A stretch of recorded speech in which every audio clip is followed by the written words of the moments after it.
For years, humanity struggled to earn its place among the stars, facing doubt, discrimination, and political games from older galactic powers who viewed them as unpredictable and primitive. Yet the Terran Union worked tirelessly, building peaceful relations, trading technologies, and offering cooperation, not conflict. When the Galactic Council finally accepted Earth as a member, there was celebration across the solar system. But behind the curtains of unity, jealousy brewed. Humans were advancing too quickly, too adaptable, too creative, and too bold for comfort. The other species saw this rise as a threat to their long-held dominance, and whispers of sabotage began circulating in hidden chambers. It all came to a breaking point when the Mars Research Facility, a joint project between humans and other galactic scientists, suddenly exploded. Over 70,000 lives were lost, most of them human. The shock was immediate, but the Galactic Council's investigation was short, rushed, and full of errors. They claimed it was a technical malfunction and offered no further explanation. No one was held responsible, and no records were shared. Humanity protested, demanded answers, but their voices were drowned in political silence. Captain Rhea Donovan, once a lead strategist in interstellar diplomacy, lost her brother in the Mars disaster. She stood at the memorial site on Earth, staring at the names etched into cold steel, feeling something deep inside her shift from grief to purpose. It was not just an accident, she believed that, and many others did too. Intelligence reports were classified, security footage vanished, and every request for transparency was denied. The Council had secrets, and those secrets were now stained with human blood. The Terran Union met in hidden locations, far from the eyes of their so-called allies, and began to prepare. Not for war, but for truth. They didn't want destruction, they wanted justice. Yet they knew the galaxy only respected strength, not sorrow. As months passed, Earth quietly began building something powerful, something that could speak louder than words. Hidden within the asteroid belt, away from long-range sensors, a massive structure began to take shape, silent, dark, and mysterious. Its name was not written in official records, and no alien council knew of its existence. It was called Vengeance Prime, and it would carry not just weapons, but the weight of every unanswered cry from Mars. While the galaxy moved on, believing Earth would bow its head and accept the Council's version of truth, humanity was awakening. They were not planning revenge, they were preparing a reminder. A reminder that humans might forgive, but they never forget. And when they are betrayed, they do not remain silent. Deep within the cold silence of the asteroid belt, where light barely touched and no curious scanners could reach, humanity was building something that would change the balance of power in the galaxy forever. After the tragedy on Mars and the fake investigation by the Galactic Council, Earth's leaders knew that diplomacy alone would never protect them again. The truth had been buried, their voices ignored, and their trust broken. So, in secret underground bunkers and black site stations orbiting distant moons, engineers, scientists, and strategists worked around the clock on a project so classified that even most human governments didn't know the full scope. They named it Vengeance Prime, not out of anger, but as a reminder of every life lost and every lie told. It wasn't just a warship, it was a message carved into steel and fire. Designed to move like a phantom and strike with surgical precision, the ship was equipped with advanced cloaking systems, zero-delay communication networks, and weapons that used energy fields previously thought impossible to generate. But even more terrifying than its weapons was its ability to disable enemy fleets without killing anyone. It wasn't built for slaughter, it was built to send a signal. Earth was not weak, and betrayal came with consequences. Captain Rhea Donovan, now the head of the project, was no longer the calm diplomat she used to be. The fire in her eyes had replaced the hope in her voice. She moved through the construction bay of Vengeance Prime with silent determination, watching the massive structure grow around her, layer by layer, piece by piece. Every time she saw a worker in uniform, she was reminded of the lives lost on Mars and the betrayal that burned behind every smiling face in the council chambers. Her team consisted of the best minds on Earth, engineers from Luna, physicists from Titan, and AI developers from the orbital cities around Jupiter. They all knew the truth, even if no one had spoken it aloud. The galaxy wanted Earth to remain small, obedient, and controlled. But humans were done playing by those rules. Intelligence agents were quietly deployed across Council territories, gathering data, identifying those responsible for the Mars incident, and locating hidden vulnerabilities in the Council's network. No violent actions were taken. No alarms were raised. Humanity's revenge was not going to be loud and wild, it was going to be precise and unforgettable. As the ship neared completion, the core AI system, called Sentinel, was activated. It was designed to learn from every galactic battle ever recorded and adapt to threats in real time. It would never start a war, but it would end one before it began. Rhea stood in the command center one quiet evening, watching the stars through the reinforced glass, remembering her brother's last message from Mars, a simple joke about Earth coffee being stronger than alien fuel. Now, the only fuel she needed was resolve. Earth was not seeking domination or chaos. They wanted peace, but they refused to be stepped on again. Outside, the final armor plating was being installed on Vengeance Prime. The engines hummed with quiet power, ready to ignite. No ceremony was planned, no announcement made. When the galaxy saw this ship, it would already be too late to act. The Terran Union knew that timing was everything. When Vengeance Prime launched, it wouldn't fire the first shot, it would deliver a message so clear, so powerful, that every star nation would be forced to listen. And in the quiet shadows of space, humanity was ready to speak. The day Vengeance Prime moved for the first time. It slipped through the asteroid belt like a shadow in space, completely invisible to scanners, silent as the void itself, and guided by the calm voice of Sentinel, the AI watching everything. Captain Rhea Donovan stood in the command chamber, surrounded by glowing screens and silent officers, each one trained for this moment, ready to carry out the plan that had taken years to prepare. Humanity was not launching a war, but something had to be done, a clear message had to be sent. Their target was not a planet, not a fleet, but a lie. The Council's central communications hub, floating in neutral space near the Helix system, was the heart of their political control. Every directive, every cover-up, and every manipulated broadcast passed through it. It was protected by layers of automated defense, powerful shielding, and the arrogance of those who thought no one would ever dare touch it. But humans had dared before, and now they would again, not with chaos, but with clarity.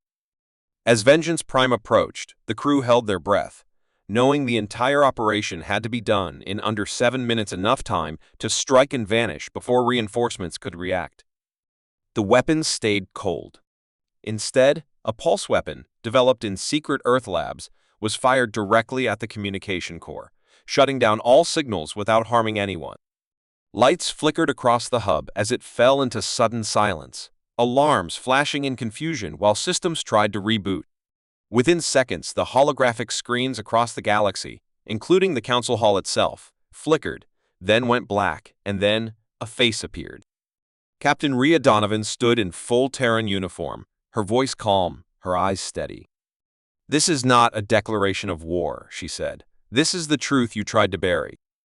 Behind her, real footage from the Mars facility explosion played, showing a hidden alien device being smuggled into the research lab by a supposed Council technician. Then came documents, suppressed investigations, false reports, and sealed orders. Every lie the Council had used to cover their betrayal now flashed across every major screen in the galaxy. The silence that followed wasn't just technical, it was political. For the first time, the powerful races had no excuse, no denial. Then, as quietly as it arrived, Vengeance Prime disappeared. The Council scrambled, sending fleets to find the source, but it was too late. The strike had already echoed across the stars. Humans had spoken with facts, not fire. They hadn't attacked cities or killed innocents.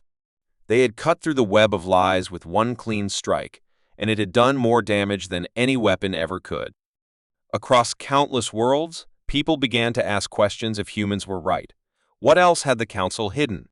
And if the Terran Union could reach the Council's most protected site without being seen, then what else were they capable of?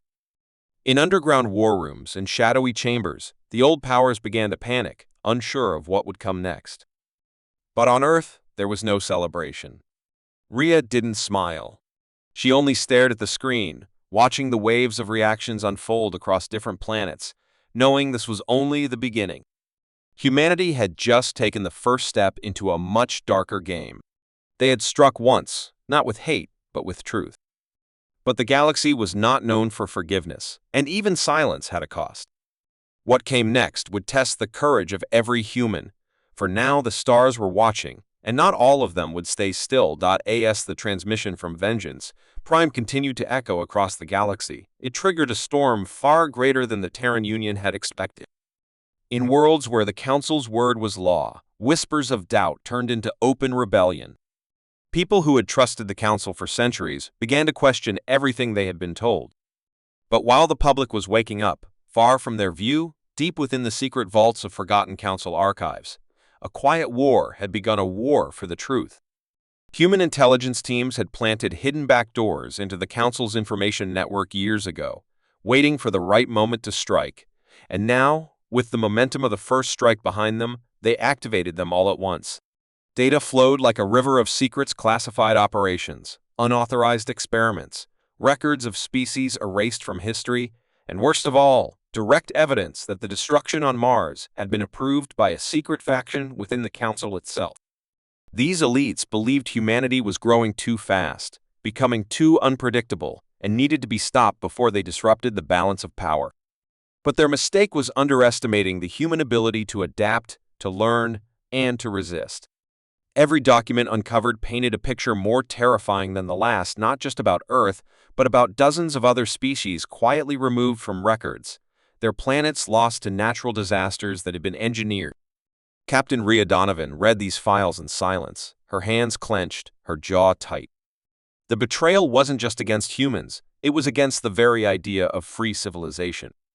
With help from former Council insiders who had grown disillusioned with the lies, Rhea compiled a full report, one that exposed not only the sabotage on Mars, but a history of manipulation stretching back centuries.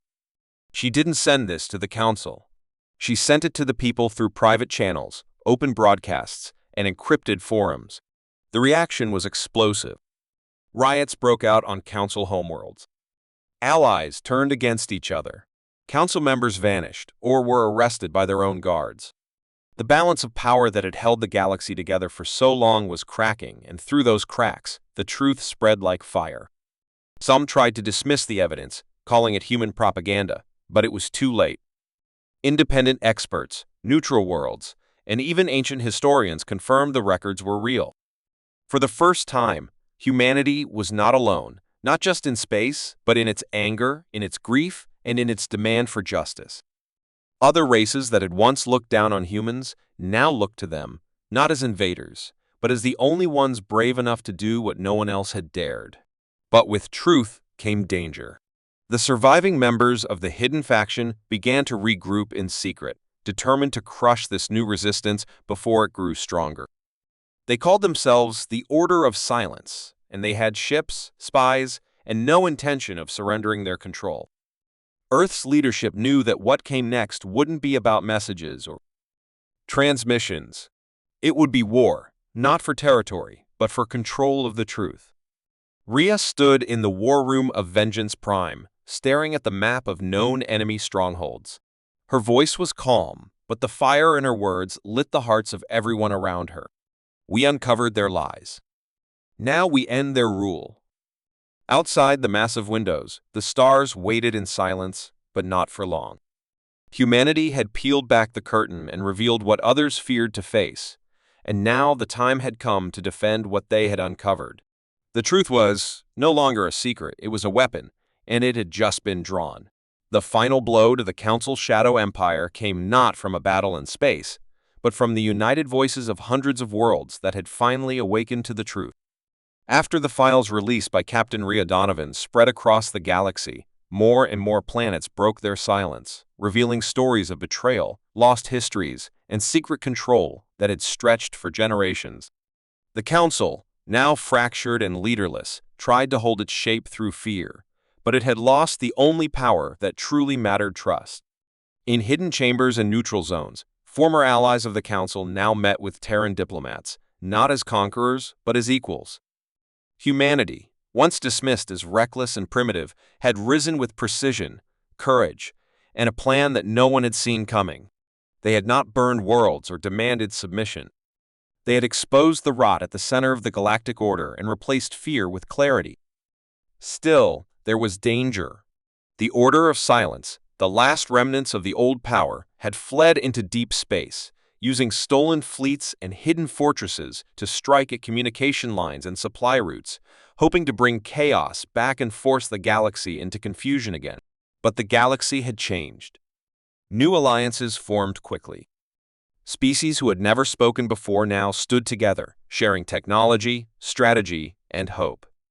A joint task force led by Earth and supported by neutral factions hunted down the Order's bases one by one using intelligence networks that once belonged to the enemy.